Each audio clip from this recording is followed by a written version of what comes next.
Bienvenidos a Conexiones. Hoy vamos a hablar de software libre y de cultura libre y vamos a intentar entender por qué es importante que eso exista.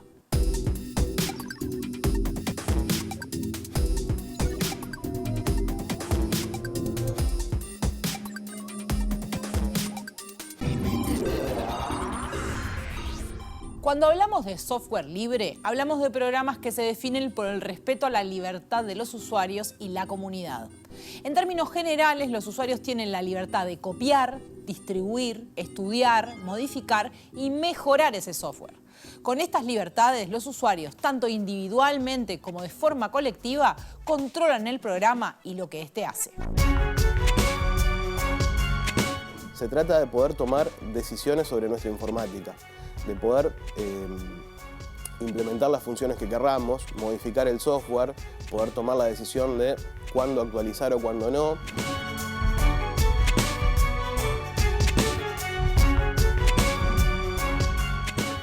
También es interesante que entienda que este trabajo de creación de materiales puede ser un trabajo en comunidad. Desde hace algunos siglos, la circulación de la cultura ha estado regulada por leyes y normativas que, si bien a veces protegen económicamente a los creadores, también restringen el acceso a la cultura y dificultan la creación. La llamada cultura libre propone liberar de estas restricciones y hacerlo no solo dentro de la ley, sino dándole a los creadores la posibilidad de elegir de qué manera quieren compartir su obra con los otros. In open culture, we say that I'm going to make this thing and I'm going to share it with you. There might be certain restrictions, but you're free to do a lot of things with it. Often you're free to remix it and change it, to share it, to play it to other people, to take it apart and see how it works. And in some cases, you might be free to sell it and make money yourself. Las regulaciones a la cultura que hoy conocemos surgen entre los siglos XVII y XIX a partir de normas europeas, en particular de Inglaterra, donde se instauró el derecho de copia o copyright.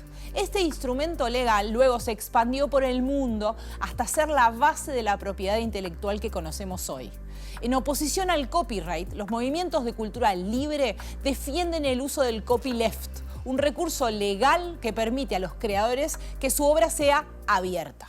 Toda obra que producimos, este video que estamos filmando en este momento, esta clase, los materiales educativos que estamos usando, una canción, cualquier obra regulada bajo derecho de autor o copyright, si estamos en el mundo anglosajón, como se lo suele denominar, constituye un monopolio de derechos para su autor desde el momento mismo de la creación de la obra. Es decir que sí o sí toda obra tiene copyright y tiene derechos de autor desde el momento en el que se genera la obra. Quiera o no el autor, es decir, no es una cuestión voluntaria del autor. Entonces, frente a esta situación jurídica internacional, el copyleft es una herramienta legal que nos permite revertir ese monopolio. Es un pequeño truco jurídico que impone en un régimen de restricciones la única restricción de no restringir. El copyleft se usa en todo tipo de obras, texto, música y videos. Fue desarrollado por un programador estadounidense llamado Richard Stallman como alternativa al copyright predominante en la industria del software de los años 80. When you redistribute exact copies or your modified versions, there is a condition, a requirement. You must keep the license the same, and you must make the source code available to the people who get copies from you. You can distribute binaries if you wish, but when you distribute binaries, you must make the source code available to the same people. So, the result is you must pass on to the next person the same freedom that you got from me. That's what the GNU General Public License says, and that technique is copyleft. Stallman había empezado a programar en una época en la que el software que se usaba para investigación y desarrollo no estaba restringido y uno podía no solo usarlo, pero también modificarlo para adaptarlo a sus intereses e incluso corregirlo y mejorarlo. Esto contribuía a generar comunidades de programadores con un espíritu colaborativo. Pero en la segunda mitad de los 70 esto cambió y las empresas empezaron a restringir y hasta prohibir las modificaciones. El software libre iba desapareciendo a través de los años 70, excepto en el laboratorio en MIT donde trabajaba yo, en lo que lo vio la última comunidad de software libre. Y cuando mi comunidad desapareció en 82, quedé con nada. Mi vida ha sido arruinado por la sustitución por software privativo y fue una vista horrorosa de un futuro que no quería vivir. Entonces decidí crear de nuevo una comunidad de software libre, una comunidad de libertad y de cooperación. Stallman se dio cuenta que no era realista buscar cambiar las leyes de copyright. Así que junto con una serie de aplicaciones de software y documentos, desarrolló un sistema de licencias que, aún dentro del marco legal que ahora existe, permite el desarrollo y uso de software libre. ¿Pero qué es el software libre? Damián Muraña es especialista en infraestructura informática y activista del movimiento del software libre y nos lo explica. El movimiento de software libre lo que busca es que los usuarios de computadoras, los usuarios de sistemas informáticos puedan ejercer 4 libertades sobre el software, sobre la computación. Esas 4 libertades tienen que ver con poder ejecutar los programas, poder ejecutar el software para cualquier propósito, poder aprender de él, esto implica acceder al código fuente, poder mejorarlo y poder hacer públicas esas mejoras. Se trata de poder tomar decisiones sobre nuestra informática, de poder implementar las funciones que querramos, modificar el software, poder tomar la decisión de cuándo actualizar o cuándo no. Stallman desarrolló este proyecto mientras trabajaba en un laboratorio de inteligencia artificial del MIT a principios de los años 80. Y tenía un problema que seguramente muchos de nosotros han enfrentado decenas de veces. No le andaba la impresora. Se encuentra con que una impresora, por un problema de diseño, de hardware, se le trancaban las hojas, ¿tá? Tenía atascos constantes. La impresora estaba operada remotamente, entonces a este señor, a Stallman, lo que se le ocurrió fue implementar una pequeña funcionalidad que ya le había implementado en otras impresoras para que por correo electrónico se enviara una notificación del atasco de papel y alguien pudiera ir a resolverlo. En ese momento se encontró con que el código de esa impresora en particular era cerrado. El fabricante le dijo, no te puedo facilitar el código, esa función no existe en la impresora. Y Stallman dijo, ¿cómo? Si yo pagué, yo estoy pagando por esta impresora, el MIT en realidad, quiero modificarla, quiero poder resolver esta situación. Si bien la mayoría del software libre puede conseguirse de manera gratuita, es importante entender que software libre no significa necesariamente gratuito. Hay muchas aplicaciones de software que se distribuyen gratuitamente, pero que no dan acceso a las 4 libertades del software libre, en particular a conocer el código fuente. Esto hace que no podamos ni adaptarlo ni auditarlo. Hay una diferencia fundamental entre ambos conceptos. El software libre se trata de un tema de justicia, no de un tema de precio. De un tema de poder utilizar, de nuevo, nuestros sistemas informáticos, las computadoras, las tecnologías, para lo que nosotros nos propongamos y no para lo que de algún modo nos restrinja o nos proponga el fabricante o el desarrollador. Pero acá surge la pregunta, ¿qué ventajas me da el software libre si yo no tengo idea de cómo programar? Richard Stallman nos explica que cuando no se cumplen las 4 libertades y las corporaciones tienen un poder sobre los usuarios, pueden hacer un montón de cosas que nos perjudican.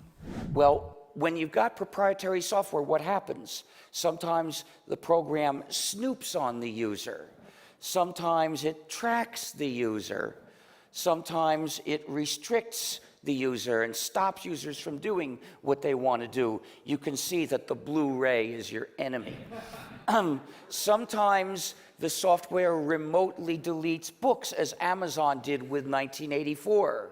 So sometimes they even sabotage users, as Microsoft does when it tells the NSA about bugs in Windows so it can use them to attack people's computers. Seguramente escucharon alguna vez hablar de sistemas operativos, que son el paquete de software que hace que todo lo demás de tu computadora funcione, como Windows o Mac. Estos dos sistemas operativos tienen en común que son software privativo. Pero existen otros sistemas operativos que son de software libre y presentan muchas ventajas para algunos usuarios porque pueden ser modificados para adaptarlos. El más conocido y usado es GNU Linux, desarrollado de manera colaborativa por gran cantidad de personas, entre ellos el finlandés Linus Torvalds y el propio Stallman. Damián Muraña nos habla de él.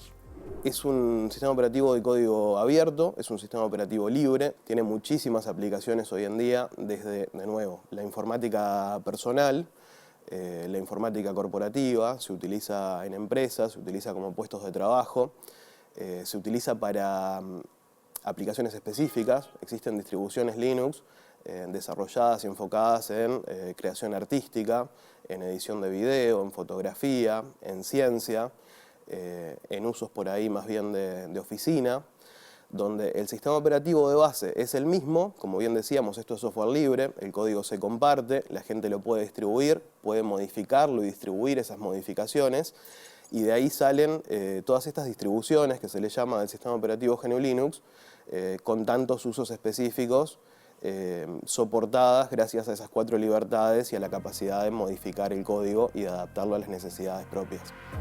La mayoría del software que conocemos es privativo. Los sistemas operativos más conocidos, las aplicaciones de streaming, de música y video, las plataformas sociales, algunos de los programas que usás en tu trabajo. Pero esto no significa que el software libre no sea importante. Se usa software libre para muchas cosas, desde la investigación científica y la inteligencia artificial hasta el desarrollo de videojuegos. Y también, cuando no, es fundamental en el funcionamiento de Internet y de la web. En desarrollos más recientes, inteligencia artificial, aprendizaje máquina, de nuevo, todo lo que puede llegar a sostener la nube, que como bien sabemos son servidores, en mucho de eso existe Linux como sistema operativo de propósito general, adaptable gracias a las bondades del software libre, y muchos otros sistemas, ejemplo WordPress. Un combo bastante común en Internet es el sistema de gestión de contenidos WordPress que se utiliza para construir sitios web, que es 100% software libre montado sobre servidores cuyo sistema operativo también es software libre. El software libre es una parte importante de la cultura libre, pero no es la única parte de esa cultura. Una de las actividades en las que la cultura libre gana protagonismo es en la educación, donde son cada vez más importantes los llamados recursos educativos abiertos. Martina Bailón es docente e investigadora especializada en educación, trabajó en Ceibal y actualmente lo hace en formación docente. Ella nos explica qué son esos recursos educativos abiertos. Los recursos educativos abiertos son materiales que están producidos con un fin educativo o de enseñanza o para el aprendizaje, que son de acceso libre y que están publicados bajo una licencia libre que precisamente lo que permite es la utilización, la adaptación de estos recursos, su distribución de forma gratuita. Al mismo tiempo, para que un recurso sea plenamente libre, su diseño, su estructura tiene que permitir la adaptación, el reuso, digamos. No solamente tenemos que pensar en un recurso educativo abierto funcionando adentro del aula, sino cómo fue creado y cuáles son las distintas prácticas que se habilitan a partir de un aspecto que puede ser muy simple, como es el licenciamiento abierto, pero esto luego habilita a un conjunto de prácticas o las restringe de acuerdo a su diseño. Los medios digitales brindan a todos los actores de la educación herramientas muy valiosas, pero muchas veces no es posible usarlas o compartirlas sin romper la ley, sin piratearlas. En nuestro país tenemos restricciones legales con las excepciones para la educación, y esto se diferencia de las prácticas que la educación requiere y que los docentes y los estudiantes llevamos adelante. O sea, necesitamos poder divulgar de forma amplia acceso a textos, acceso a temas de estudio, Y muchas veces esto nos lleva a prácticas que se riñen con las pautas que están establecidas en la ley. Y claramente, cuando estamos todos, probablemente todos de acuerdo en que necesitamos mayor colaboración en la sociedad en general y en los ámbitos educativos, bueno, una licencia restrictiva está reñida con la lógica de colaboración, de produzco y publico. Entonces allí deberíamos tener mucho más presente el producir, licenciar de forma abierta y publicar. Esto es una buena práctica que necesitamos extender. Los recursos educativos abiertos también tienen un rol importante en la accesibilidad y la inclusión educativa, porque pueden ser adaptados a las necesidades específicas de educadores y de estudiantes. Al acceder a los contenidos educativos, hay un conjunto de barreras y estas barreras están desigualmente distribuidas. O sea, una persona que tiene baja visión, una persona que tiene sordera, por ejemplo, va a tener mucho más problemas para acceder y comprender materiales y contenidos que no cumplen con pautas de accesibilidad.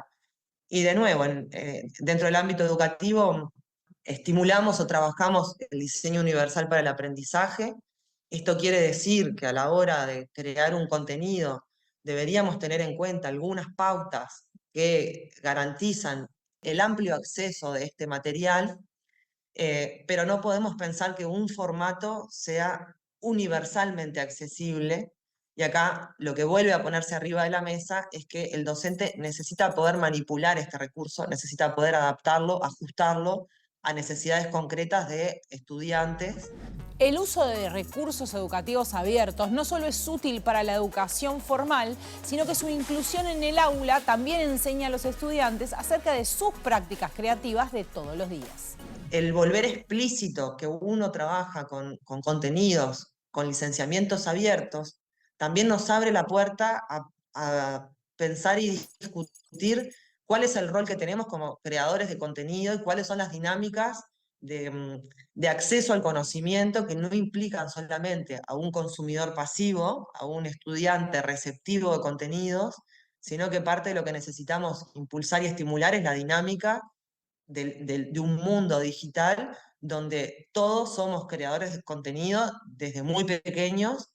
Lo que sucede es que allí no se explicitan o no se trabajan en profundidad aspectos que tienen que ver con qué implica publicar una imagen, qué implica la revisión de las fuentes de los contenidos que estoy publicando. ¿En qué país fue desarrollada inicialmente la plataforma para desarrollo de videojuegos en software libre Godot? Inglaterra. Argentina. Corea del Sur.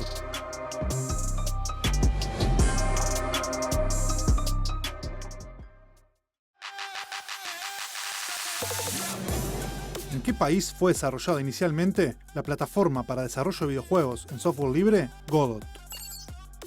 Argentina. Godot, uno de los motores para desarrollo de videojuegos más usados de la actualidad, fue creado en software libre por los argentinos Juan Linetsky y Ariel Mansur. Posteriormente, miles de personas de todo el mundo han colaborado, sea modificando el código original o creando plugins. Seguimos en Conexiones y ahora los voy a invitar a escuchar música.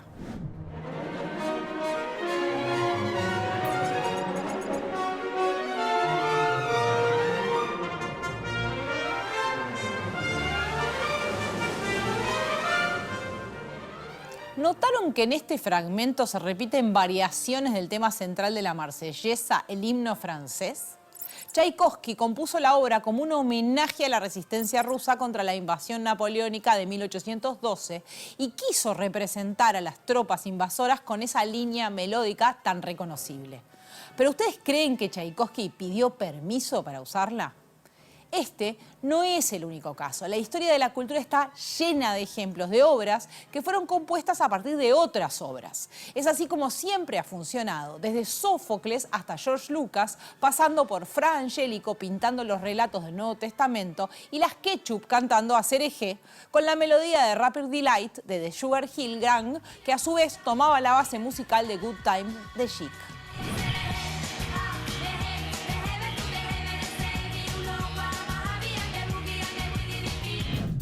The hip hop, the hip it, boogie to the hip hip hop, you don't stop the rocker to the bang bang boogie. Say up jump the boogie to the rhythm of the boogie to beat. Good times. These are the good times. Leave your cares behind. These are the good times. A principios del siglo XX, el compositor estadounidense John Philip Sousa dijo ante el Congreso estadounidense que añoraba cuando los jóvenes se reunían a hacer música y que el fonógrafo era un peligro para la cultura, pues concentraba la actividad cultural. El comentario de Sousa puede parecer exagerado, pero de hecho es el punto de partida para el abogado Lawrence Lessig, que analiza cómo efectivamente durante el siglo XX la creación cultural se concentró enormemente. Now this is the picture I want you to focus on. This is a picture of culture. We could describe it using modern computer terminology as a kind of read-write culture. It's a culture where people participate in the creation and the recreation of their culture. In that sense, it's read-write. Sousa's fear was that we would lose that capacity because of these, quote, infernal machines. They would take it away. And in its place, we'd have the opposite of read-write culture, what we could call read-only culture. Culture where creativity was consumed, but the consumer is not a creator. A culture which is top-down, owned, where the vocal cords of the millions have been lost. Now, as you look back at the 20th century, at least in what we think of as the, quote, developed world, hard not to conclude that Sousa was right. Never before in the history of human culture had it been as professionalized, never before as concentrated, never before has creativity of the millions been as effectively displaced, and displaced because of these, quote, infernal machines. The 20th century was that century where, at least for those places we know best, culture moved from this read-write to read-only existence. Pero no todos son válidas. Lessig se dio cuenta de que las tecnologías digitales eran una oportunidad para revivir una cultura en la que todos podían participar. Digital technologies is the opportunity for the revival of these vocal cords that he spoke so passionately to Congress about. User-generated content, spreading in businesses in extraordinarily valuable ways like these, celebrating amateur culture. By which I don't mean amateurish culture. I mean culture where people produce for the love of what they're doing and not for the money. I mean the culture that your kids are producing all the time. For when you think of what Sousa romanticized in the young people together singing the songs of the day of the old songs, you should recognize what your kids are doing right now. Lessig se dio cuenta de lo mismo que antes había notado Stallman, que la regulación creada para proteger a los creadores generaba una restricción que afectaba la libertad y la creación. Por eso creó un nuevo sistema de licencias llamado Creative Commons. Well, the objective of Creative Commons was not just to provide legal tools, but also to provide a package of tools that made it easy for people to understand the freedoms that they were committing to the public, and also easy for machines to identify the freedoms that are tied to creative work. So it's the fact that we wrap a license in a machine-readable expression and also in a human-readable statement of the freedoms that I think it makes it a more manageable, more usable kind of tool than traditional copyright. El Creative Commons no se trata de quitarle a los creadores los derechos sobre su trabajo, sino que propone un sistema que les da la libertad de elegir qué comparten y cómo lo hacen. Las licencias Creative Commons proponen una serie de condiciones para su aplicación en las obras creativas. Reconocimiento. Todas las licencias Creative Commons requieren que se reconozca al creador en todos los usos que se hagan de su obra. Sin obras derivadas, el creador solo permite que se copie, distribuya o muestre su obra, pero sin ninguna modificación. Compartir igual, el creador permite que se copie, distribuya, muestre o modifique la obra, pero exige que las obras derivadas tengan la misma licencia. No comercial, el creador permite algunos usos, pero solo de manera no comercial. Combinando estas condiciones, los creadores pueden elegir cómo licenciar sus obras entre 6 opciones. Wikipedia es un ejemplo de cultura libre, pero para hablar de eso y de cultura libre en general es que estamos con Evelyn Heidel, que es directora de programas wikimedistas en Uruguay. Hola Evelyn, ¿cómo estás? Hola, ¿qué tal? ¿Todo bien vos? Vamos a empezar por el principio. ¿Qué es cultura libre? ¿Qué pregunta? Parecía ¿no? fácil. Sí, parecía fácil la definición, pero pueden chequear en Wikipedia, buscar cultura libre y ahí van a encontrar varias definiciones. Pero en principio, si tuviéramos que dar una definición simple, es esta idea de que la cultura puede y debe ser compartida a través de licencias libres, buscando facilitar el derecho de toda persona a acceder, compartir y redistribuir la cultura y la información. ¿Y por qué nos afecta o en qué cosas nos afectan, algunas que de repente nos pueden parecer más evidentes que otras, la existencia de modelos de copyright, por ejemplo? Es difícil quizás pensar en el copyright hoy por hoy porque la gente la verdad que interactúa cada vez más con contenido en la vida cotidiana. Hoy si estás mirando un videito en Instagram o en TikTok no te pones a pensar mucho en cómo te afecta el derecho de autor. Pero hay que pensar que hace 10, 15 años atrás, cuando recién empezaba esta explosión de la internet y las culturas digitales, era un tema mucho más presente, ¿no? Sobre todo con los temas de intercambio, los sistemas de intercambio de archivos, por ejemplo, que empezaron a aparecer, bueno, digo Napster y me siento súper vieja, pero estas son como la clase de cosas que eran un problema allá por los inicios de la internet o de la explosión de internet en las casas y en la vida cotidiana de la gente. Y de alguna manera así es como nace esta idea de la cultura libre, para tratar de resolver esa tensión que existía entre la explosión de las tecnologías digitales y un sistema de derecho de autor que no contemplaba muchos de los usos y formas de distribuir y compartir y remixar la cultura. Y, digamos, uno piensa, ¿por qué ha habido estas tensiones que vos decís? Incluso ha habido en Uruguay discusiones en torno al tema y uno piensa, ¿por qué hay autores que están a favor y autores que se oponen? ¿Cuáles son las distintas cosas que produce? ¿Por qué no la idea de cultura libre? Es un tema que despierta pasiones sí. Y también despierta a veces argumentos que son difíciles por ahí de sortear, ¿no? Pero fundamentalmente uno de los desafíos más grandes tiene que ver con que, en efecto, las leyes de derecho de autor son muy restrictivas, en particular en Uruguay, pero en América Latina también en general. Y más allá de la conversación sobre Internet, podemos hablar en realidad de los problemas que enfrentan otras instituciones como archivos, bibliotecas y museos a la hora de, por ejemplo, preservar las distintas obras de las que se tienen que hacer cargo, ¿no? Si quieren preservar un libro que está en malas condiciones o que corre el riesgo de perderse, por ejemplo, esa acción es ilegal en la mayoría de los países de América Latina.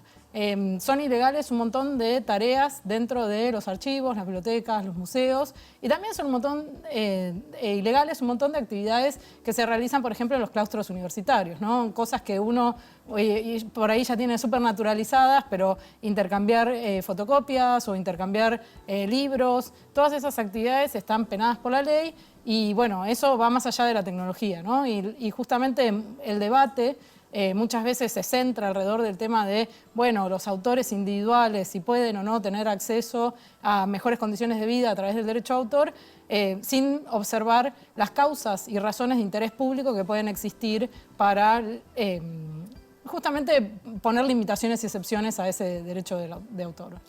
Porque además, volviendo al tema plataformas específicamente, digo, existe lo que se llama uso justo, ¿no? Que es, por ejemplo, corregime, si yo quiero hacer un podcast donde explico cómo es una canción o las distintas versiones de una canción o la historia de una canción, debería poder usarla la canción porque estoy haciendo trabajo periodístico, lo que sea.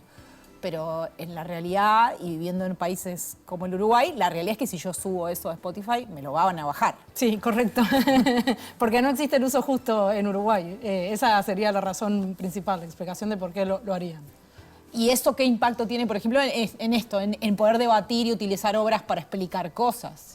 Bueno, tiene un impacto importantísimo. Obviamente los impactos, como decía recién, ¿no? Cómo se ven afectadas las tareas de ciertas instituciones, pero también cómo las personas pueden acceder a la cultura y al conocimiento en general. Eso restringe su capacidad Como que de... no estoy diferenciando cuándo la reproduzco para hacer dinero a costas de la obra de otro o cuándo efectivamente estoy tratando de hacer difusión o aprendizaje o lo que sea. Sí, exactamente. Hoy por hoy no hay una distinción en la ley en esos términos en que vos lo estás planteando. Si es con ánimo de lucro o sin ánimo de lucro, por ejemplo, eso en la ley no está diferenciado. Además, hay que decir que la ley de uruguaya también es de principios del siglo XX, también es una ley que, bueno, ha sufrido algunas modificaciones y parches por acá y por allá, pero no está necesariamente acorde con los tiempos que corren. Con todo esto que es lo que estamos hablando. Sí, exactamente, sí, además con poder diferenciar estos usos que vos estás diciendo que es fundamental. Y otra cosa que tiene, digamos, que forma parte de estos conceptos que tienen que ver con la cultura libre es la colaboración, ¿no? Y ahí Wikipedia es como un gran ejemplo de cultura colaborativa, que de hecho ha tenido sigue habiendo ese discurso como de que cualquiera puede y que lo que dice no es cierto, ¿no? ¿Cómo funciona? Bueno, al que dice que cualquiera puede, le voy a invitar que lo haga, que en este mismo momento en que están mirando este programa apriete el botón editar y que después me cuenten qué pasa, me pueden mandar un correo. Y bueno, sí, efectivamente hay ciertos ataques, o ha habido ciertos ataques en el pasado a Wikipedia alrededor de esta idea de que, bueno, cualquiera la puede editar, entonces uno no sabe si efectivamente la información está chequeada o verificada. Wikipedia tiene un montón de políticas para chequear la información que justamente que se sube a la plataforma, y además tiene una política en temas de derecho de autor muy estricta, yo diría incluso mucho más estricta que lo que dice la ley. Eso es como parte de la discusión con la comunidad, pero una de las cuestiones que nosotros no aceptamos dentro de Wikipedia, por ejemplo, es material protegido por derecho de autor. Solamente se acepta material que haya sido licenciado por los autores originales o que esté en el dominio público, es decir, que el derecho de autor haya expirado en esos materiales. Y bueno, en eso implica siempre hacer un trabajo también con las instituciones, ¿no? Por ejemplo, nosotros nos hemos beneficiado muchísimo del trabajo del Sala de Medios de la Intendencia de Montevideo, porque todas las fotografías están subidas con una licencia Creative Commons que es compatible con Wikimedia, entonces podemos subir esas... Pueden usar esas fotos. Exacto, y podemos documentar hechos históricos que quizás para Sala de Medios son como, bueno, parte de su vida cotidiana, pero que para nosotros son fundamentales, como por ejemplo la pandemia de COVID en Montevideo, y tenemos una documentación muy rica gracias a ese trabajo.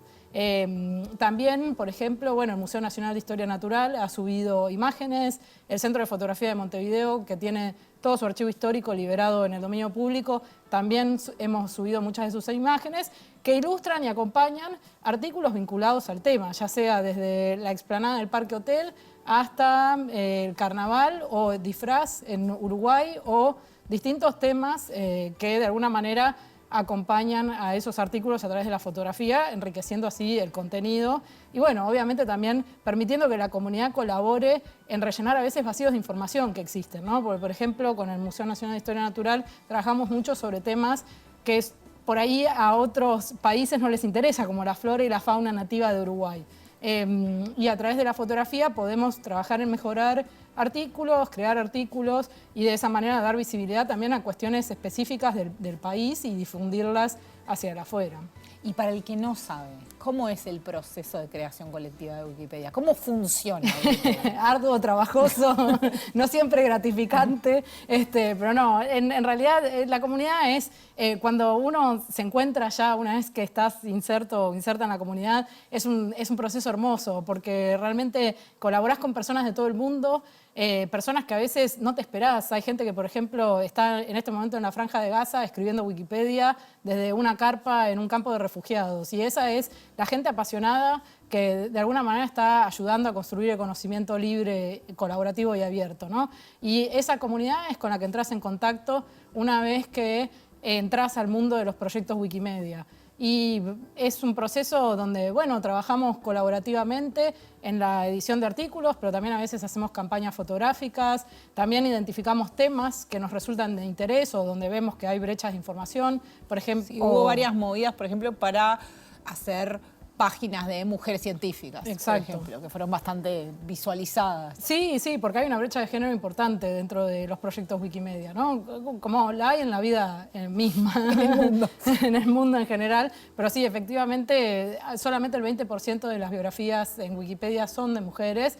Y ni que hablar, si nos ponemos a ver de mujeres latinoamericanas, el porcentaje es mucho más bajo todavía. Entonces se han hecho campañas alrededor de eso, se hacen también campañas alrededor de temas candentes de agenda, como por ejemplo cambio climático y sustentabilidad, que bueno, es un problema que nos afecta cada vez más. En fin, lo lindo de una enciclopedia es que el mundo es tu tema, de alguna manera, y ahí hay muchas puertas y aspectos e intereses para desarrollar y colaborar con una comunidad internacional. Y si alguien quisiera ser parte, ¿cómo es el proceso? ¿Cómo te metes en esa comunidad? ¿Cómo funciona? Bueno, nosotras desde Wikimedistas de Uruguay organizamos muchas actividades, organizamos encuentros, editatones. Ahora el 27 de mayo vamos a tener un encuentro de la comunidad, donde bueno, ahí la idea es socializar alrededor de alguna bebida espirituosa o no. También hacemos editatones, por ejemplo, que son estos encuentros de edición donde editamos artículos de manera masiva. Hicimos uno ahora el sábado en el Museo Nacional de Historia Natural. Seguramente vamos a hacer algunos también en agosto. Estamos planificando ahora con el Centro de Fotografía de Montevideo, pero en general todos los meses hacemos alguna actividad, por lo menos una actividad presencial, y después tenemos desafíos de edición, campañas, concursos. Hicimos un concurso muy lindo el año pasado que se llamó Clic a la Escuela, que fue justamente para que se documentaran escuelas alrededor del país. Y el objetivo era que bueno, en todos los departamentos se sacaran fotos de escuelas, de edificios escolares. Y bueno, ese concurso fue muy lindo también porque es lindo como ver las distintas escuelas del país. Incluso hubo una docente que subió escuelas todas adornadas para el Día de la Primavera, y eso está subido en Wikimedia Commons, y nada, es una forma linda también de pensar cómo retratar el país. ¿Y cuál es el impacto? Vos un poco lo mencionabas hace un rato, pero ¿cuál es el impacto que tiene un modelo así para un país chico, periférico como Uruguay? Digamos, esto, que muchas veces en las grandes enciclopedias o lugares donde se almacena información, lo que nos pasa a nosotros no está documentado. Sí. Bueno, el impacto es enorme. Obviamente hay como muchos impactos, ¿no? O sea, hay impactos para pensar desde la ciencia, desde la producción científica local, para pensar desde el conocimiento que producen también las instituciones públicas, para poner más desinformación a disposición de las personas, ¿no? Ahora no me vienen como números y cifras concretas, por ahí tanto específicas para Uruguay. Obviamente el artículo más leído de Uruguay, a ver si te voy a hacer la adivinanza, a ver si adivinás cuál es. ¿Será jugador de fútbol? No. Hubo una película recientemente. Ah, sí, La Sociedad de la Nieve. Exactamente. Sí. Los Andes. Los Andes. Bueno, ese accidente es uno de los artículos más visitados sobre Uruguay. Y siempre que suceden hechos noticiosos, como por ejemplo bueno, la aparición de la película de La Sociedad de la Nieve, esos artículos se disparan las visitas. Pero sí, ahí bueno, hay espacios para intervenir en eso, pero también hay espacios para intervenir en temas más locales, de agenda local, ¿no? Y también de pensar cómo, bueno, en ciertos temas se puede insertar la ciencia local. Por ejemplo, hace poco hubo un descubrimiento de una ballena que se constató que estaba en el hemisferio sur, que me va a matar Meika del Museo Nacional de Historia Natural porque no me acuerdo el nombre de la ballena ahora. Creo que era Sifio de Ramarí. Y bueno, ahí pudimos insertar, por ejemplo, la información que se produjo localmente gracias a bueno, estas colaboraciones y al trabajo de la comunidad, ¿no? Y eso son como un ejemplo de otras cosas importantes.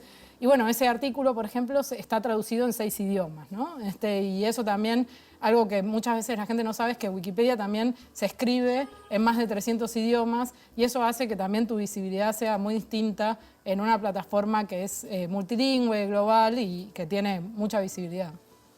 Evelyn, muchísimas gracias por todas estas cosas que tienen que ver con cómo se puede construir conocimiento en colectivo, ¿no? Muchísimas gracias. No, bueno, muchas gracias a vos.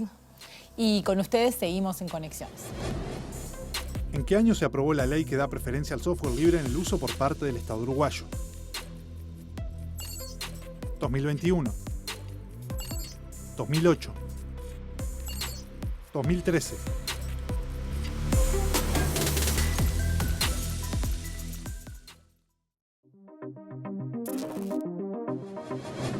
¿En qué año se aprobó la ley que da preferencia al software libre en el uso por parte del Estado uruguayo?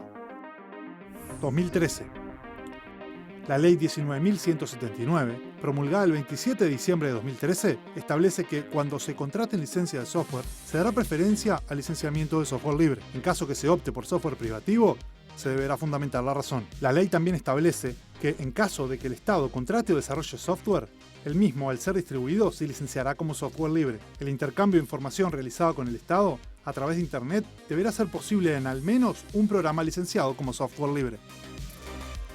Bueno, ya habíamos decidido hacer esto y nos gustó y entendí cosas, así que volvió Joaquín, nuestro productor, a explicarnos otras cosas diferentes. Esta vez que tienen que ver con cultura libre. Exactamente. Bueno, Ana, primero que nada, traigo un pedazo de tecnología, algo impresionante. Algo que realmente cambia ¿Mejor la que mi historia pantalla? de un momento a otro. Posiblemente uno de los 4 o 5 avances tecnológicos más increíbles de la historia. ¡Un libro! Te traigo un libro. Un libro. Que no es porque es un libro, porque es un libro impreso. Este fue impreso, posiblemente, fue impreso en los 80, así que posiblemente haya tenido una computadora en el medio. Sí, está amarillo. Pero, además, obvio. Pero lo importante acá, que es para lo que lo traigo, es porque quiero hablar de lo importante que fue la imprenta de tipos móviles, que, como recordaremos todos, la inventó Gutenberg, exactamente, en el siglo XVI, entre el siglo XV y XVI. Y que, bueno, significó un cambio radical para la cultura porque significaba que era mucho más fácil y más rápido producir libros. Antes, digamos... Y lo masificó. Exactamente. Antes, para producir un libro, lo que se necesitaba era gente que se sentaba y los escribía a mano o, en todo caso, gente que hacía a mano la plancha entera de cada página y se hacía la plancha de la página, luego se hacía la plancha de la siguiente página. Y acá lo que hizo Gutenberg fue armar pedacitos de plomo al principio, o de madera también se usaba, para ponerlos en un lugar, armar una y poder imprimir muchos libros de a uno. El primer libro que hizo no fue este, porque este es un libro, de hecho, bastante posterior, pero fue una Biblia. Y lo importante que tuvo eso y que generó un cambio radical es que toda la producción cultural, en particular la producción cultural escrita, logró tener una mucho mayor capacidad de difusión. Pero uno de los cambios que generó esto fue que al cambiar la tecnología, también cambió la forma en la que se organiza la sociedad. Y un punto importante es que a partir de la impresión de esto, de la aparición de la imprenta de tipos móviles, se hizo necesario empezar a desarrollar leyes, regulaciones de cualquier tipo. Antes, inicialmente las podía hacer un señor feudal, las podía hacer la universidad, era de hecho la que tenía las primeras regulaciones de libros de Occidente. Y bueno, fue necesario empezar a hacer las primeras leyes de copyright, que justamente significa derecho a copiar. Tiene que ver directamente con el hecho de copiar lo que ya estaba, o sea, lo que alguien había hecho. Y esas primeras leyes de copyright, que fueron desarrolladas en siglos XVI, siglo XVII, hasta el siglo XVIII empezó a haber algunas, fueron la base de lo que es toda la legislación de copyright de hoy. Entonces, ¿por qué traje el libro y dije que era esa tecnología que cambió todo? Bueno, primero porque es una tecnología que efectivamente cambió todo, el libro impreso. Pero segundo, porque en realidad cuando llegamos a la tecnología digital nos encontramos en una situación semejante. La tecnología digital cambia todo y cambia la forma en la que se produce cultura y cambia la forma en la que se producen los objetos culturales y los bienes culturales. Entonces, uno podría preguntarse si tiene sentido seguir pensando las mismas formas de regulación. Y bueno, seguir usando regulaciones que son de la época de Gutenberg. Exactamente. Entonces, por ejemplo, esto para hacerlo, Gutenberg armaba una plancha grande con tipos móviles, los ponía y luego imprimía. Si quería armar otra página, tenía que armar otra y luego imprimirlo. Es verdad, permitía imprimir mucho más rápido, muchas más copias y todas relativamente iguales, pero es verdad que necesitaba también un trabajo físico más grande. Y después, copiar uno implicaba tener el papel, implicaba tener todo un montón de cosas. Ahora quiero hacer un cambio y vamos a saltar a la tecnología de ahora. Y pensemos, por ejemplo, en esto, en lo que es una computadora.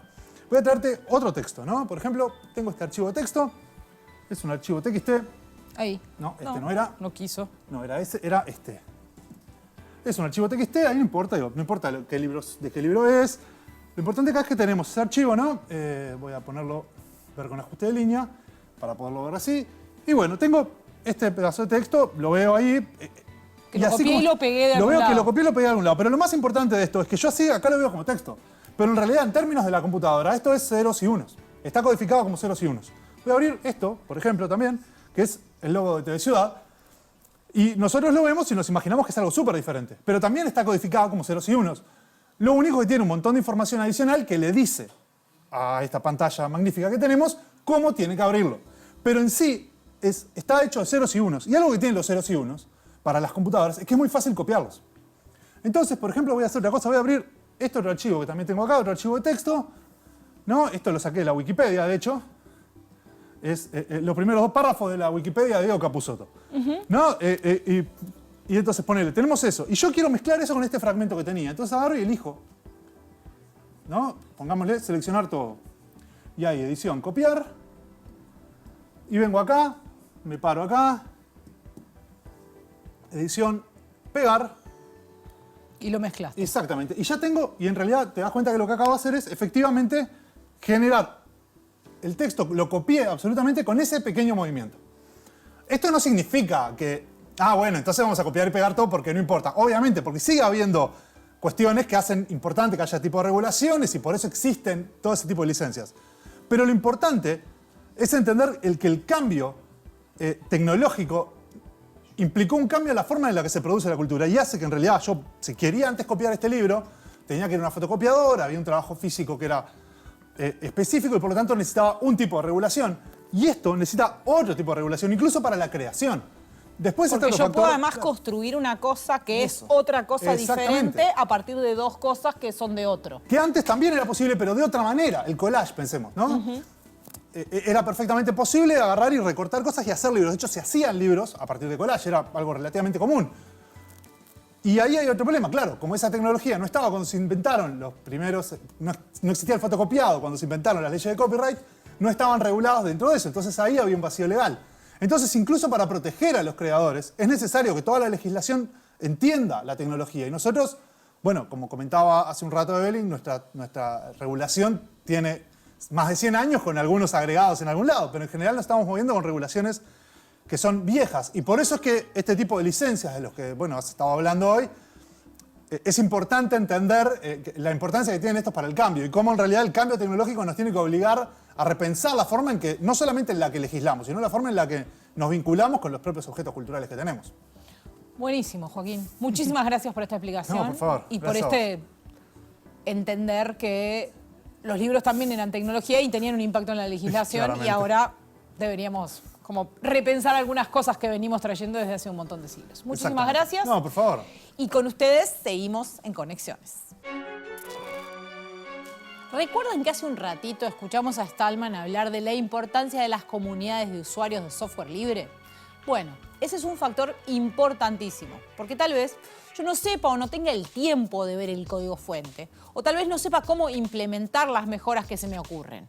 Pero gracias a las 4 libertades de las que venimos hablando, puedo participar de comunidades en las que los usuarios comparten sus experiencias, intercambian ideas y entre todos mejoran el software que todos usamos. En el caso de la aplicación, por ejemplo, del acceso al código, tal vez para el usuario final puede no ser algo relevante o directamente tangible, pero sí para la comunidad, y la comunidad va a buscar beneficiar a la comunidad. Hace algunos años atrás, una de las suites ofimáticas, de la suite de procesamiento de texto, hojas de cálculos y demás, más conocidas en la comunidad del software libre, cambió de desarrolladores, era impulsado por una empresa, si bien seguía siendo software libre, y en determinado momento tomó un rumbo que a la mayoría de la comunidad no le hizo mucho sentido. La comunidad se juntó, creó una fundación, la Document Foundation, y a partir de ahí comenzó a desarrollar una bifurcación de ese código. Yo soy un usuario habitual de LibreOffice, el programa del que estoy hablando. Jamás en la vida leí el código de LibreOffice, pero sí me he beneficiado y he podido participar en la comunidad, y esto es muy interesante, decidiendo y votando cuál es el rumbo que los desarrolladores de LibreOffice, otros compañeros de la comunidad, le van a dar a este software. Es que un aspecto central de la cultura libre es el rol de la comunidad. Y esto pasa también con los recursos educativos abiertos. Si entendemos al recurso educativo abierto como un elemento que propicia la cultura de trabajo en abierto, como yéndonos a un aspecto un poco más general, cuando yo estoy creando como docente un material, es muy interesante que piense que este contenido, este material, lo estoy diseñando y lo estoy creando para una situación concreta, un grupo, un curso, un aula concreta. Probablemente no sea uno solo, probablemente como docente tenga distintos grupos, pero también es interesante que entienda que este trabajo de creación de materiales puede ser un trabajo en comunidad. volviendo a la experiencia del repositorio de Ceibal, esta lógica de creación de comunidad, donde quienes publican es la comunidad, y claramente los docentes son un actor fundamental en el diseño de materiales educativos, pero esto también habilita al trabajo interseccional, interinstitucional, porque se vuelve bien importante cuando publico un contenido de un tema específico el poder apelar, por ejemplo, a la investigación local y poder contactar con quienes están trabajando en profundidad, en el conocimiento profundo de la disciplina, y quizás el docente tiene mayor conocimiento desde la didáctica, y en una lógica de trabajo en abierto, y en una lógica de desarrollo de una comunidad de creación de contenidos, esto es parte de lo que se estimula en una cultura de trabajo en abierto. Quienes participan en las distintas comunidades de cultura libre también se reúnen para hablar de lo que hacen y les interesa. Por ejemplo, el sábado 27 de abril, a partir de 9:30 y durante todo el día en la Escuela Superior de Informática de UTU, en Rivera y Tomás de Tesanos, en el Buceo, se va a dar la edición uruguaya del FLISOL, Festival Latinoamericano de Instalación de Software Libre, donde va a haber charlas y talleres sobre software libre, pero también sobre otros temas relacionados a la tecnología y la sociedad. Además, podés llevar tu computadora para que te instalen los programas libres que vos quieras. El software libre nos permite modificar un programa y usarlo para lo que nos parezca. Esas son grandes ventajas. Pero la cultura libre nos propone sobre todo trabajar en comunidad, construir juntos, mejorar juntos, aprender juntos, fracasar juntos. Esa ventana que se abre de trabajo en comunidad es la más importante de sus potencialidades.